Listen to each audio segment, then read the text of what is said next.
Queria dizer que eu, por coincidência, tenho uma relação direta e pessoal com todos aqui. Sou paulistano de nascença, criação, cidade que eu amo, que eu vivo, crio meus filhos. Já morei em Goiás, sou engenheiro agrônomo, morei em Mineiros, morei em Goiânia. Sou auditor fiscal, auditor fiscal do Estado de São Paulo. Quando entrei no concurso, morei em Ribeirão Preto. A minha cidade, a cidade dos meus pais, do meu pai especificamente, que é Casa Branca. O único defeito de Ribeirão Preto é não compor a região metropolitana de Casa Branca, mas chegou perto. Meu colega Luiz Cláudio era secretário da Fazenda do Estado do Rio de Janeiro. Eu o sucedi, nós fizemos a transição. Ele passou a chave do cofre do Estado do Rio de Janeiro para mim. Estava meio vazio, confesso. E o Thompson, que foi o meu braço direito na época que eu fui secretário da Fazenda do Rio de Janeiro. Ele era o subsecretário de Receita e ele era o responsável por administrar a máquina tributária do Rio de Janeiro. Me deixou com muita inveja agora há pouco. Eu, quando era secretário, a Receita do Rio foi de 72 ou 78 bi, eu não me recordo bem. E ele mostrou o gráfico de 126 bilhões de reais. Ou seja, eu tive alguma inveja dos 50 bilhões de reais a mais em 4 anos.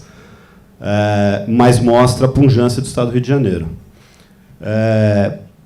Colocado isso, eu já queria então já ir direto ao ponto.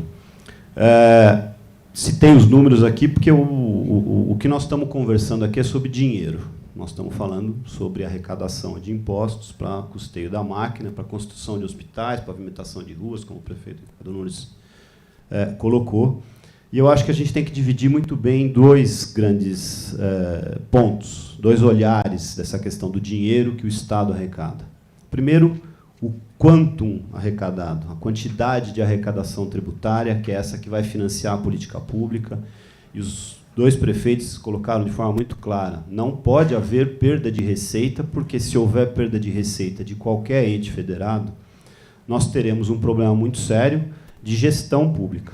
Qual vai ser o hospital que o prefeito vai fechar, qual é o parque que ele vai fechar, qual é a rua que ele não vai asfaltar, como ele bem colocou nas palavras do prefeito Ricardo Nunes. Então, nós temos que discutir a quantidade de impostos. Aqui eu faço uma crítica já inicial.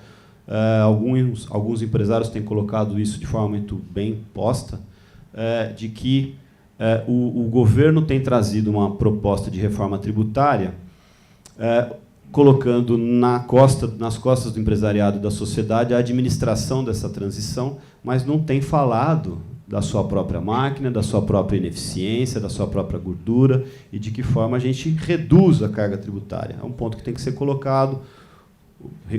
Roberto Gianetti, meu grande amigo, também colocou a questão do imposto de renda. Isso é o primeiro ponto. Segundo ponto importante é como vamos arrecadar esse imposto. Eu acho que a primeira premissa, qualquer alteração não poderá alterar a quantidade de receita de cada ente. Então, alterarmos o princípio da origem e destino, acrescentarmos, fundirmos o ISS com o ICMS, terá que ter como premissa de que os entes federados não perdem receita. Ou, se for para reduzir a máquina, que todos percam igualmente. Vamos reduzir 1%, 2%, 3%, todos perdem 1%, 2%, 3%. O que não pode acontecer é um ganhar 20%, outro perder 20%, um ganhar 10%, outro perder 30%, porque fica inviável. Nós vamos ter que fechar municípios, nós vamos ter que fechar estados, o que não é concebível. Então, a primeira premissa, o quantum arrecadado não poderá ser alterado. As regras de transição da PEC 45 e da PEC 110 falam disso, mas isso tem que ser reforçado. Não poderá haver perda de receita. Se houver perda de receita, ela será igualmente distribuída. Segundo ponto, aí sim, que eu acho que é uma questão da forma como nós vamos arrecadar esse imposto. Que aí é um dos conflitos, que o professor Gianetti bem colocou, um dos conflitos que tem que ser administrado é sobre o darwinismo burocrático. Quem administra esses impostos? A administração tributária, o Thompson, meu colega, vai me ajudar, compõe várias partes. A arrecadação do imposto, a fiscalização do imposto, a legislação do imposto. Isso tudo são atribuições que, neste modelo que está sendo proposto, será compartilhada entre estados e municípios, ou entre União, estados e municípios, se for um imposto só. Dual, estados e municípios, imposto único, todos eles. Eu acho isso extremamente importante de se colocar, porque essas duas esferas da discussão não podem ser confundidas. Quando a gente fala da forma de arrecadar, a gente tem que ter como premissa que a quantidade a ser arrecadada será mantida. Senão, nós vamos embolar essa discussão e nós não vamos chegar a uma solução. E eu acho que é isso que o debate atual, deputado, prazer em revê-lo, é isso que está sendo confundido nesse momento. Prefeito Ricardo Nunes, eu fiz um pequeno estudo das finanças do estado, da cidade de São Paulo, até parabenizo pela condução eficiente e rígida das finanças públicas do estado, do município. Ano passado, vocês tiveram um superávit orçamentário de mais de 1 bi e meio, se eu não estou enganado. Mas alguns números para a gente colocar, somos financistas, vamos colocar números. A arrecadação do município de São Paulo, no ano passado, 81 bilhões de reais, 26, me corrija se eu estiver errado, 26 bilhões de ISS e 7,9 bilhões de repasse do ICMS estadual paulista para o município de São Paulo.